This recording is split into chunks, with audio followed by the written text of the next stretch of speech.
Alright guys, in this video we're going to take a look at Capcom Stadium, the compilation, the arcade compilation that came out on the Switch. Oh, that looks really nice. This makes for a good PC wallpaper.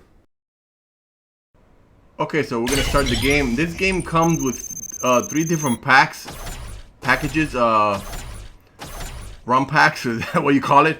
And each of them is $14.99. I think it's a great price because each pack comes with 10 games, and here's the 10 games on each pack.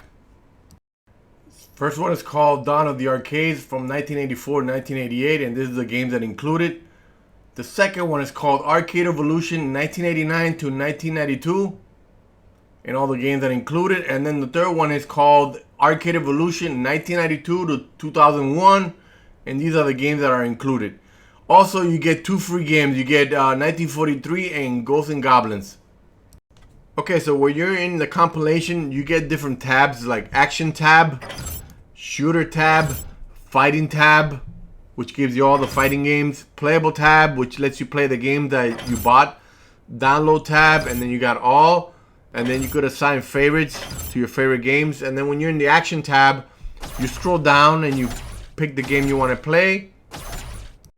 Some games don't have support for certain ROMs in the region, like this game, Bionic Commando, it says does not support a Japanese region ROM, which is kind of weird, but I guess this game was made over here. I could be wrong.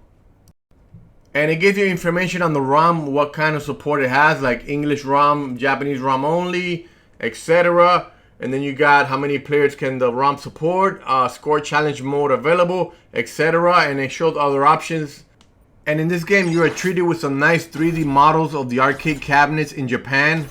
And I like the way they all looked almost the same. I don't know, even in America, the cabinets were different. All the cabinets in America were different. In Japan, I think they're all the same. Anywhere in the game, you press the start menu, and which is a start button, and you treat it with some menus like triumphs, which is basically trophies.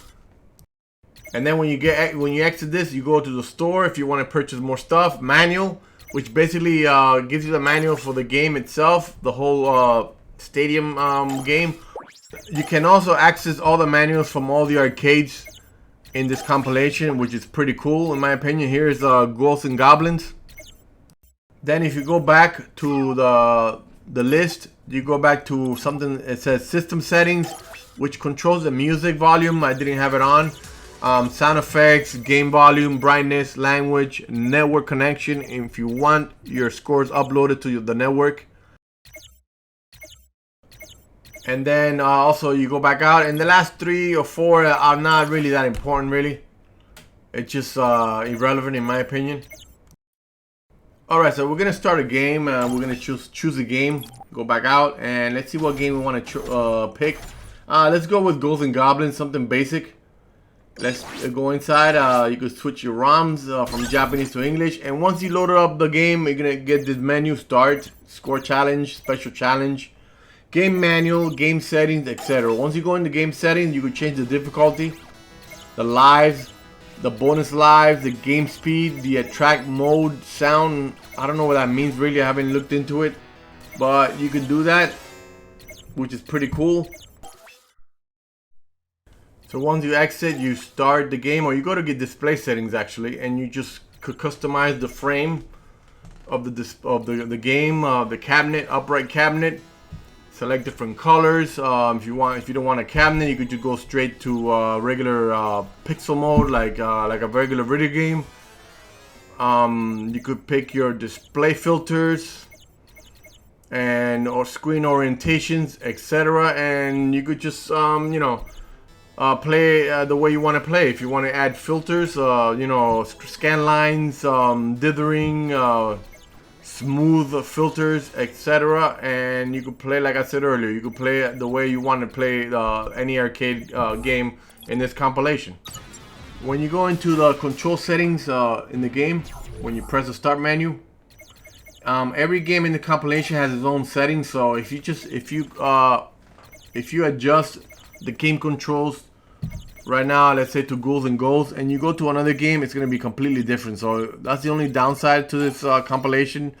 Every game that you play has a different set of control settings, filter settings, etc.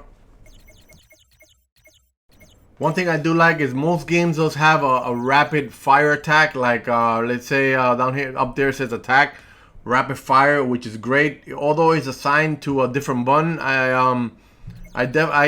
usually assign it to the main attack button. So one thing that's cool about it is that it has rapid fire for most games. One of the cool things about I like this compilation that is you could play in any speed that you want. Right now I'm playing in fast mode, and with a touch of a button you could just you know, change the speed of the game. I'm playing right now fast speed, like a fast forward speed 2x, and yeah, I'm not gonna get too far in this game. This game is hard, and you could slow it down. I'm playing normal right now, normal speed, and then you could just slow it down, which is cool as shit in my opinion. Another thing that's cool is when you play a lot, you get this thing level 2. I don't know what level 2 does, but you unlock stuff like frames for the display settings, etc., which is pretty cool, man. It adds some replay value to the game. And now I'm gonna go to Strider and play Strider and see how that plays. One thing that's cool that I didn't point out, that you could add a zoom button in the control settings. So when you tap on it, when you press on it, it zooms the cabinet out, and you can see other cabinets on the right and the left playing like a demo of it, like an arcade demo, which is cool as shit. And if you press the right, if you move the right analog stick around, you could look around in the arcade cabinets and look around the environment, which is pretty cool in my opinion. Let's see if I do it earlier. I died right now. Let's go forward. And Strider, I gotta say, Strider is still one of the best looking games on the 16-bit arcade cabinet. Although the Sega Genesis port was a really good port in my opinion. Sega did a tremendous job on it. So watch how I keep going forward, and watch with the right analog stick on my Switch controller. When I move it around, you can see the left and the right cabinet, and it's just a cool feeling that you can see Ghouls and Ghosts on the right, on the left, and Dynasty Warriors on the right, and they're playing their demos. The arcades are playing their demos, and it just adds to the realism, like you're there in the arcade playing. It's so cool, man. They did a great job in this compilation, in my opinion. I think the best way to play this compilation is Street Fighter and use the slow motion functions or the rewind functions. In my opinion, I like that you can slow down things, and it just looks cool, man. It's almost like you can see all the animation. You could play better when you slow down the game a little bit, in my opinion, because sometimes the computer opponent is very hard if you put it on the hardest setting. But the fact that you could slow down things and you could rewind it is pretty cool. I don't know what it is, but it's satisfying when you slow down things in the game. Watch, check this out. I just love the way, like, the slow motion, how I just did that combo, and it feels amazing. And you could just slow down the game and beat her with a different move.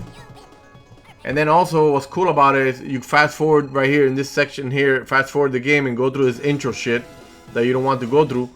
And the map, you see how the airplane just goes straight to another country, and it's fast. You fast forward everything, so it's cool as hell that you could do that. Now I'm playing normal speed right now against Zangief,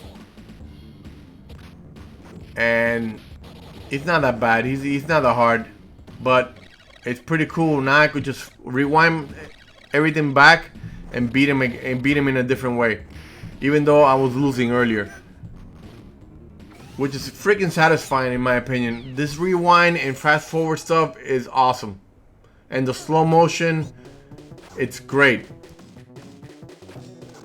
Also, playing in super fast forward mode is freaking challenging, man. You gotta be fast. There you go. I'm gonna kick his ass. Oh, it's hard playing in this mode, man. Alright, so what I think about this compilation, I think it's awesome in my opinion. It's worth getting. It's a good price. You're getting for $14, you're getting 10 games. I think it's not a good. It's a great price, because if you go in the Switch store, there's a company called Ham, and they release arcade classics that you can buy at $8 a pop, and that is expensive in my opinion. So $15 for 10 games, I think is a great buy, and you're getting some amazing features like slow motion, slow motion, fast forward, rewind, etc. And that adds to the replay value in this game, because usually I don't play emulation on the consoles at all. I think playing emulation without any of these features are boring as hell in my opinion. But when you add all these features like fast forward, etc. and slow down, I think it adds to the replay value, and it is awesome, man. I highly recommend this compilation, just for the features I mentioned earlier. So that's about it for this video, guys. Thanks for watching, and if you bought this compilation, let me know. Comment on the comment section, and you guys have a great day. Take care and bye bye.